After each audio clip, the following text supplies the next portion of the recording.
പാലാരൂപതയിലെ ആദ്യകാല കുരിശിന്റെ വഴി തീർത്ഥാടന കേന്ദ്രമായ പാമ്പൂരാംപാറയിലെ വ്യാകുലമാതാ പള്ളിയുടെ നവീകരിച്ച ദേവാലയത്തിന്റെ ആശീർവാദ കർമ്മം വെള്ളിയാഴ്ച ഉച്ചകഴിഞ്ഞ് 3 മണിക്ക് നടക്കുമെന്ന് കവിക്കുന്ന് സെന്റ് എഫ്രൈംസ് പള്ളി വികാരി ഫാദർ ജോസഫ് വടകര അറിയിച്ചു. പാലാ ബിഷപ്പ് മാർ ജോസഫ് ക്ലറിങ്ങാട്ട് ആശീർവാദ കർമ്മം നിർവഹിക്കും.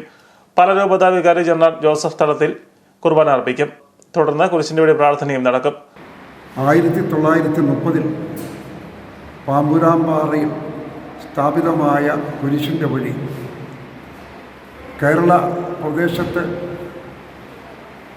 ഇല്ലാതിരുന്ന കുരിശിൻ്റെ വഴി, മെയ്തമായ കുരിശിൻ്റെ വഴിയുടെ രൂപങ്ങൾ ഉണ്ടാകുന്നതിന് മുമ്പ് ധന്യനായ കദളിക്കാട്ടിൽ മത്തായിച്ചൻ്റെ ഭാവനയിലും ആത്മീയതയിലും രൂപം കൊണ്ടതാണ് പാമ്പൂരാംപാറയിലെ കുരിശിൻ്റെ വഴി. 94 വർഷം മുമ്പ് 1930 പാമ്പൂരാംപാറ തീർത്ഥാടന കേന്ദ്രത്തിന് തുടക്കം കുറിച്ചത്. ധന്യൻ കദളിക്കാട്ടിൽ മത്തായി അച്ഛനാണ് പാമ്പൂരാംപാറയിലെ പള്ളി സ്ഥാപിച്ചത്. 1931 പാമ്പൂരാംപാറയിൽ കുരിശ് സ്ഥാപിച്ച് കുരിശിന്റെ വഴിക്ക് തുടക്കം കുറിച്ചു. കാലപ്പഴക്കം കൊണ്ട് ജീർണിച്ചു പോയ ആദ്യകാല കപ്പേള 1991 നവീകരിച്ചിരുന്നു. പിന്നീട് ഫാദർ ജോസഫ് വടകര മുൻകൈയെടുത്ത് 30 ലക്ഷത്തോളം രൂപ ചെലവഴിച്ചാണ് ആധുനിക രീതിയിൽ നവീകരണം പൂർത്തീകരിച്ചിരിക്കുന്നത്. കവിക്കുന്ന് സെന്റ് എഫ്രൈംസ് പള്ളിയുടെ കീഴിലാണ് പാമ്പൂരാംപാറ വ്യാകുലമാതാ പള്ളി.